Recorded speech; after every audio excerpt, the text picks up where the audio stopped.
you just wish there was more that you could have done about it. When fighting a fire in an area with numerous trees burning, remember to look for snags. Always look at the base of the tree to see if it's burned through, and look above you to see if there are any branches that may fall on you. Remember to post lookouts, and remember that every person in your crew is a lookout.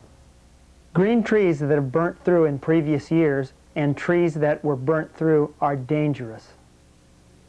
Here's a list of snag watchouts. The wind has just picked up. You have leaning dead trees. You are having airdrops from fixed or rotary wing aircraft. Dozers are working in the area. Mop-up operations that cut root systems. Mop-up operations with strong hose streams that wash away the soil around the roots. Identify and report snags in your area. Flag them and give them plenty of room. After they have been flagged, avoid them. If you're going to fall the tree, make sure that you are trained in that type of operation.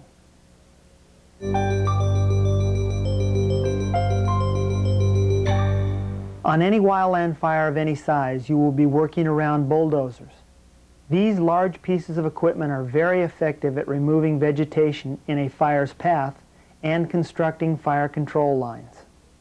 When working around a bulldozer, it is important to remember that the operator has limited visibility due to the dust and smoke. Bulldozers are powerful, and they are also capable of dislodging large rocks. They are to be respected on fire line. Here are some safety rules to remember when working around a dozer. If you are working downhill of a dozer, watch for large displaced rocks rolling downhill. When working around a dozer, keep a 200-foot radius as a safe zone. Dozers can change direction very quickly. Do not get immediately in front or behind a dozer. Never sleep or sit down around or under a dozer. Never get on or off a moving dozer. Remain in full view of the operator at all times. Have a good headlamp or reflective vest on when working around a dozer at night. Use hand signals for direction and safety. Don't ride on a dozer. Never approach a dozer unless the operator knows you are there and requests that you approach. When you approach the dozer, approach it at a 45-degree angle from the front. The operator has a better view from this angle. If you climb up to talk to the operator, make sure the blade is down.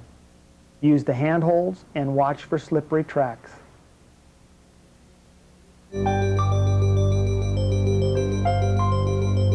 Aircraft are usually deployed on any major wildland fire where structures are threatened.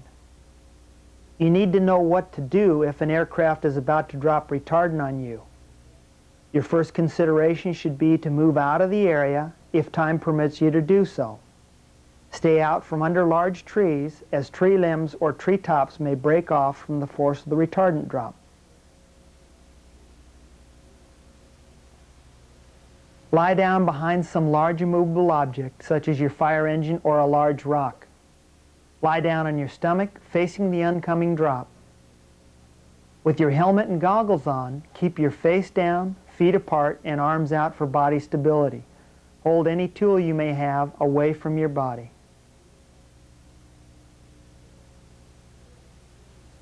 This video has been prepared to help you understand the elements of wildland fire safety. With its use and review each year, you will be better prepared for your next assignment in the wildlands.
to the black. That west flank is blowing up. We're already moving. Are Schwartz and Jackson with you? Yeah, they're here. You got everyone else? Yep, we're all here. Even under the best conditions, fires are unpredictable. Regardless of crew experience level, there may come a time when wind, weather, terrain, and countless other variables will catch you with no escape routes. But there is one last resort.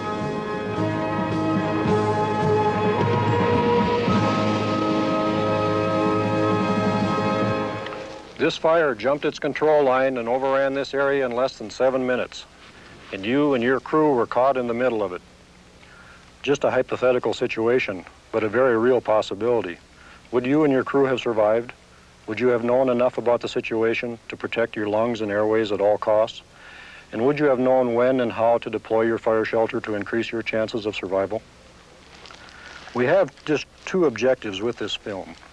First, that you fully understand that the most important thing during a fire entrapment is to protect your lungs and airways. And secondly, by watching this film and training with the fire shelter, you will know exactly what to do if you're down to your last escape route, your fire shelter. Since its beginning in 1960, the fire shelter has gone through numerous changes, but the basic functions remain the same: to provide cooler, breathable air to protect your lungs and airways, and to minimize radiant heat. The shelter does this primarily by reflecting radiant energy. The aluminum foil outer shell reflects away 95% of the flame front's radiant heat. The remaining 5% is absorbed by the foil glass laminate, which in turn slowly raises the temperature inside the tent. Temperatures may reach over 150 degrees, well within a survivable limit when you consider that dry sauna temperatures are between 180 and 210 degrees. The pup tent shape lets you lie flat on the ground. This is the best position to breathe cooler, cleaner air in order to protect your lungs and airways, and less of your body is exposed to radiant heat and more to ground cooling. The shelter's hold-down system of straps and 6-inch wide skirt keep it from being blown away when buffeted by high winds. The skirt also prevents smoke and hot gases from entering under the shelter's edges. That's how the fire shelter is designed to protect, if you know how to use it correctly.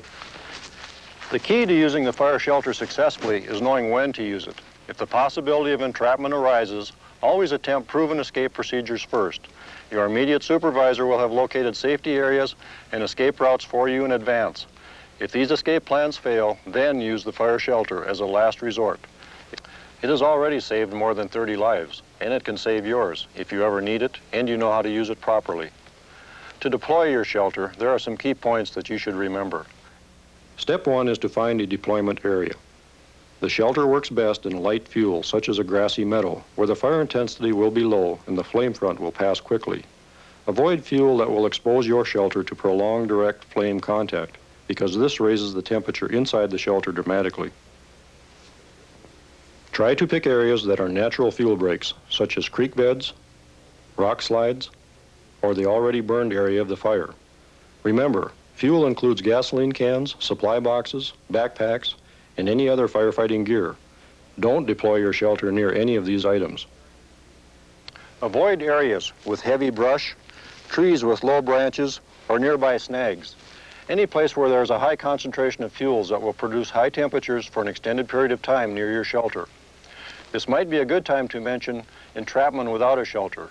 Granted, this should not happen, but it has. If you're caught without a shelter, look for the same light fuel types as you would if you had a shelter. If you have time, make an extra effort to find an indentation like this that may provide cooler, more smoke-free air.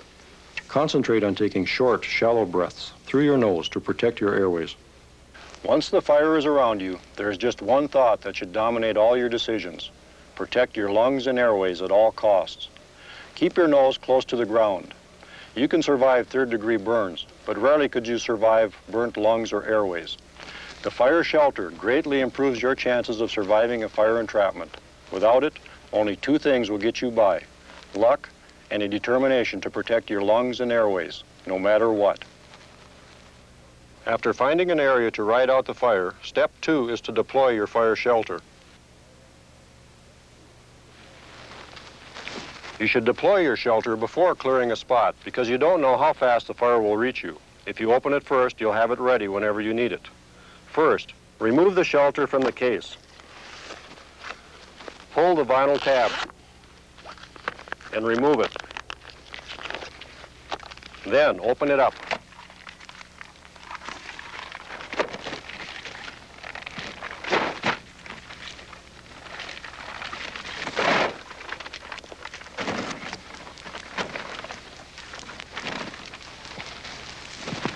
Sometimes the pull tab may separate from the tear strip, leaving a small hole like this. Place your finger inside the hole and pull down on the tear strip. If there is no hole, use a knife or any other sharp object to open the bag. Once your shelter is open, you can move on to step 3, finding a specific spot for your shelter. Jim is going to help demonstrate the proper way to get into your shelter and what to do once you're inside. After your shelter is open, find a specific deployment spot, as free of fuels as possible. Scrape an area 4 feet by 8 feet, as Jim has done here if time permits. In light fuels such as these, you could even burn out with a fusee, but if you do so, remember to be aware of the safety of other crew members and other crews that may be in the area. Also, it's important not to leave your shelter unattended while you are clearing your spot, as it could blow away. The idea is to keep the air inside the shelter as cool and as smoke-free as possible. This can best be achieved by ensuring that there are no fuels either under or in close proximity to your fire shelter. Now you are ready for the last step, getting under the shelter. Wear your hard hat, gloves, and web gear for added protection. Hold the shelter upright and step into it. Make sure you're behind all of the hold-down straps.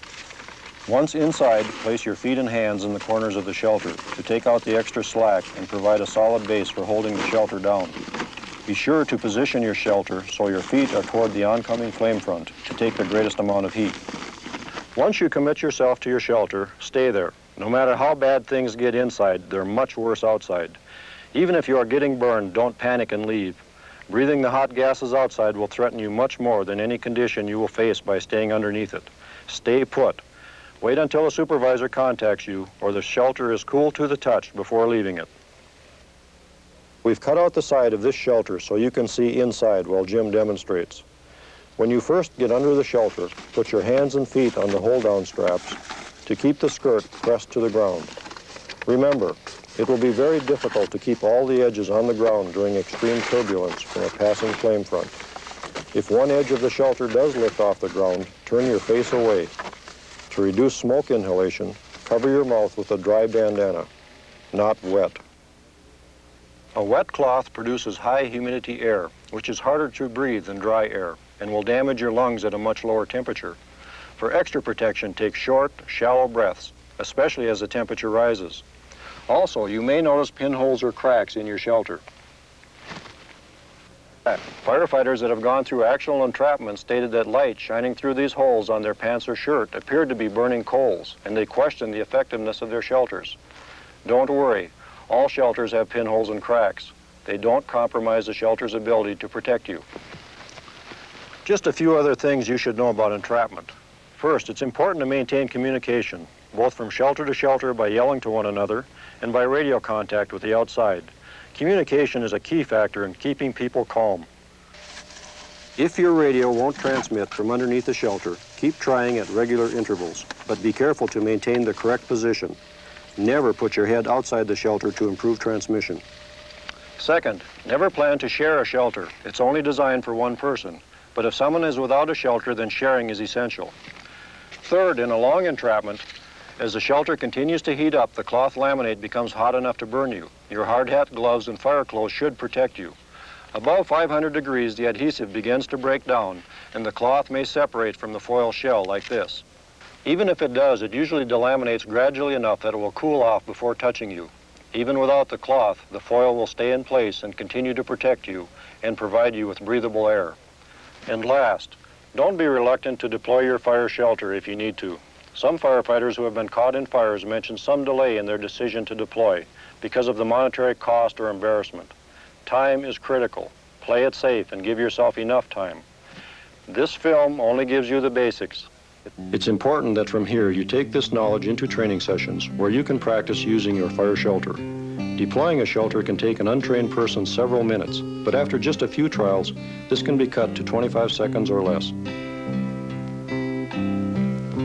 Before taking your shelter into the field, it should be inspected. First, look at the vinyl bag. You should be able to see most damage through the plastic case.